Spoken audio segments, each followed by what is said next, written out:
les Berbères vont les combattre. Les Almohades, les Berbères Almohades, qui sont les Berbères de la montagne et qui ont créé l'empire Almohade, et les autres vont les combattre. Ils vont les repousser. Ils vont les écraser militairement. Dans la région de Sétif, les combats ont lieu dans la région de Sétif. Ces Arabes sont écrasés. Que va-t-il se passer? Mais nous sommes dans les phases de la Reconquista espagnole. L'islam est menacé en terre d'Espagne. Les entités berbères nord-africaines vont voler au secours de leurs frères qui sont en Espagne, qui sont essentiellement des berbères aussi. N'oublions pas que la conquête de l'Espagne n'a pas été faite par des Arabes, mais par des berbères. Le corps de débarquement était berbère. Il y avait très peu d'Arabes en Espagne. L'Espagne n'a pas été arabisée. Elle a été islamisée par des berbères. Il y a eu très peu. 5% de la population était arabe, à peu près. Elle a été arabisée sur le plan linguistique. Ah non, mais elle a été à 100% arabisée sur le plan linguistique. 100%. Mais elle n'a pas été arabisée par des Arabes génétique, il n'y en avait pas, très peu. Et ces berbères qui ont besoin de combattants contre la Reconquista chrétienne, vont installer ces unités, ces tribus, qui vont prendre possession de zones entières, notamment la vallée de la Moulouya, les grandes vallées, une partie de l'anti-Atlas et des hauts plateaux. Et le phénomène va avoir des résultats considérables. Pourquoi ? Car une partie des tribus nomades berbères qui avaient le même mode de vie que ces tribus arabes vont s'agréger à ces tribus berbères, à ces tribus arabes, pardon.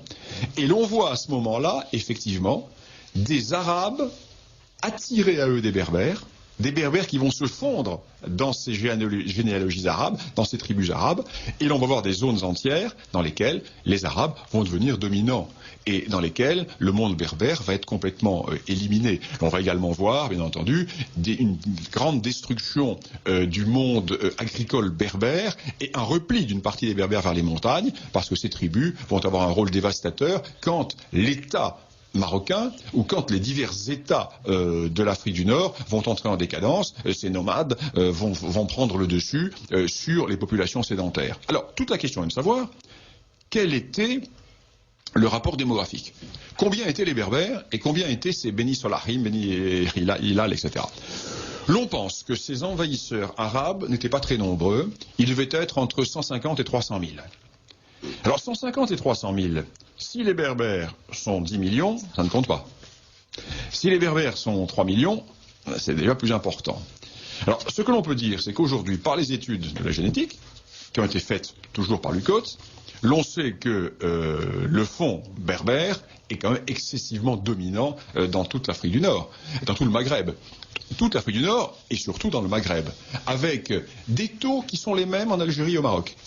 Avec deux noyaux, bien entendu, particulièrement forts au Maroc, le Rif et l'Atlas. Et le Maroc et l'Algérie ont à peu près le même pourcentage de base par les haplotypes d'origine de vieux fonds de population berbère. Alors c'est tout à fait intéressant parce que c'est l'histoire de toute cette région qui est à réécrire. Et il ne faut pas confondre l'islamisation et l'arabisation parce que, bien sûr, ces berbères vont être obligés de s'arabiser, ne serait-ce que pour le culte. Le Coran, en théorie, ne peut pas être traduit. La langue du culte est l'arabe. Mais ces berbères ne vont utiliser qu'un minimum l'arabe et vont rester profondément berbères.